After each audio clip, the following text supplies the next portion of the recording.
Halo mitra olahraga, kembali pada hari ini kami akan membawakan berita-berita sepak bola menarik dari mancanegara yang telah kami rangkum. Dan tidak perlu berlama-lama lagi, kita langsung mulai beritanya dari pulih dari kanker prostat. Louis van Gaal siap dampingi timnas Belanda di Piala Dunia 2022. Mantan manajer Manchester United itu mengumumkan jika dirinya diagnosis kanker prostat dalam sebuah acara televisi Belanda pada awal bulan ini. Van Gaal sempat merahasiakan penyakitnya tersebut kepada pemain timnas Belanda. Hal itu dilakukan pelatih berusia 70 tahun tersebut agar tak mengganggu konsentrasi tim asuhannya menjalani laga kualifikasi Piala Dunia 2022. Setelah menjalani serangkaian pengobatan, Louis van Gaal mengaku telah pulih dari kanker prostat. Dia pun siap mendampingi timnas Belanda di Piala Dunia 2022. Piala Dunia 2022 menjadi turnamen terakhir Louis van Gaal sebagai pelatih timnas Belanda. Nantinya dia bakal digantikan Ronald Koeman setelah turnamen akbar 4 tahunan tersebut. Kondisi unggul tidak bikin Real Madrid memandang Chelsea sebelah mata. Real Madrid menjamu Chelsea dalam laga leg kedua perempat final Liga Champions di Santiago Bernabeu, Rabu 13 April 2022. Meski bermain di Santiago Bernabeu dan punya modal kemenangan, gelandang Los Blancos, Casemiro, mengingatkan Real Madrid untuk tidak meremehkan The Blues. Casemiro meyakini pertandingan kontra The Blues akan tetap berjalan dengan ketat. Duel antara Real Madrid dan Chelsea bakal dipimpin wasit asal Polandia, Szymon Marciniak. Casemiro berharap sang pengadil lapangan tidak melakukan kesalahan dalam pertandingan ini. UEFA menjatuhkan sanksi. Atletico Madrid harus tutup sebagian tribun stadion. UEFA akhirnya resmi menjatuhkan sanksi kepada Atletico Madrid terkait kasus rasisme yang terjadi di leg pertama perempat final Liga Champions. Pertandingan leg pertama perempat final Liga Champions antara Manchester City dan Atletico Madrid di Etihad Stadium pada pekan lalu berakhir dengan skor 1-0 untuk keunggulan tim tuan rumah. Atletico Madrid sebenarnya cukup merepotkan Manchester City dalam pertandingan ini, di mana Kevin De Bruyne hingga Bernardo Silva dibuat frustasi. Mereka pun menjatuhkan hukuman kepada tim raksasa Spanyol tersebut yang berlaku pada leg kedua pekan ini. Hukuman tersebut berupa pembatasan kapasitas stadion pada leg kedua nanti.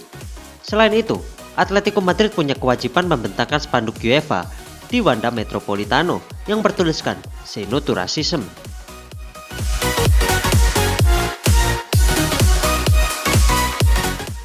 Giorgio Chiellini berpeluang ke MLS jika tutup buku di Juventus. Agen kapten Juventus, Giorgio Chiellini, David Lippi mengatakan ada kemungkinan kliennya pindah ke MLS. Giorgio Chiellini kini sudah berusia 37 tahun dan telah melewati lebih dari 20 tahun dalam karir profesionalnya di lapangan hijau. Chiellini mengaku masih akan terus berkarir sampai Ibrahimovic yang 3 tahun lebih tua akhirnya memutuskan untuk gantung sepatu. Ia termotivasi dengan striker AC Milan, Zlatan Ibrahimovic. Giorgio Chiellini mengungkapkan hal tersebut dengan gurauan. Bek Juventus itu mengaku akan menghubungi Ibrahimovic membicarakan mengenai bagaimana membuat video pensiun bersama-sama.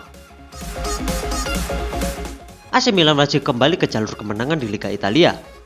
AC Milan gagal meraih kemenangan dalam 2 laga terakhir di Serie A musim ini. Bek Milan, Theo Hernandez, menegaskan timnya wajib kembali ke jalur kemenangan jika ingin merangkuh trofi juara Liga. Beberapa pekan terakhir, Milan disebut punya peluang besar meraih titel juara Serie A. Sebab Napoli dan Inter sempat terpeleset dalam beberapa laga. Milan pun bisa menguasai pucuk klasemen. Sayangnya, mereka kemudian gagal memperlebar jarak dengan kedua rivalnya tersebut setelah cuma main imbang 0-0 lawan Bologna dan Torino. Kegagalan AC Milan memenangkan 2 laga melawan Bologna dan Torino tersebut sangat disesalkan oleh Theo Hernandez.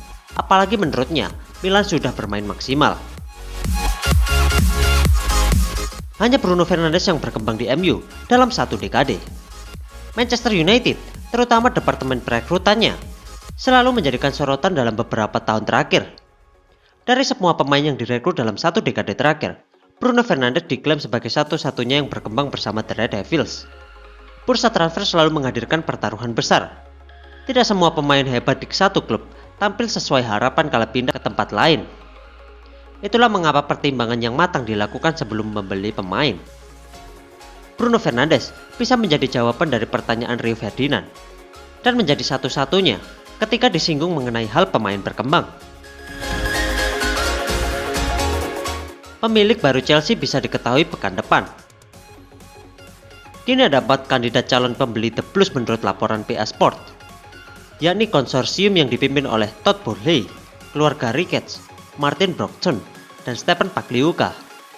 Raine Group telah ditugaskan untuk memfasilitasi penjualan Chelsea dengan batas waktu baru penawaran akhir sampai 14 April. Setelah penawaran telah dipilih, pengambil alihan akan disampaikan kepada pemerintah pada tanggal 18 April.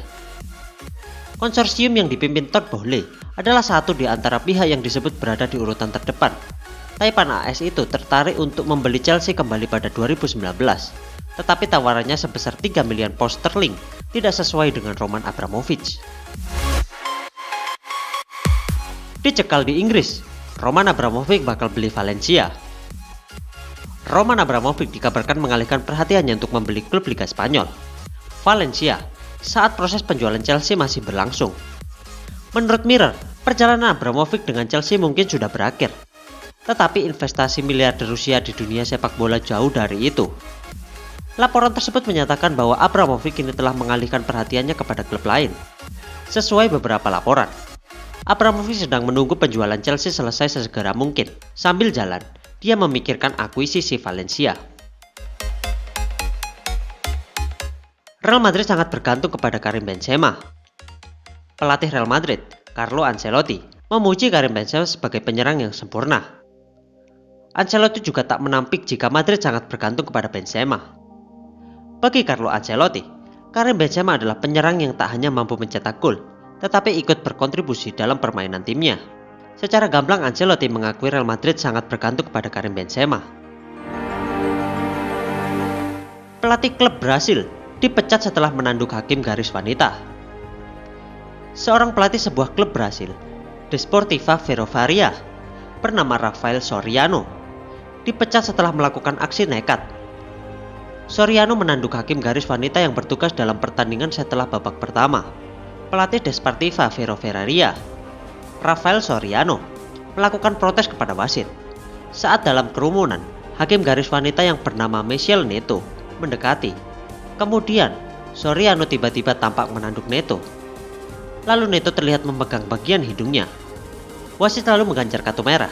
Setelah insiden tersebut, pihak klub Desportiva Ferroviaria, menurut SNTV, memecat Soriano. Pihak klub juga mengajukan permintaan maaf dan menawarkan akan memberi bantuan kepadanya.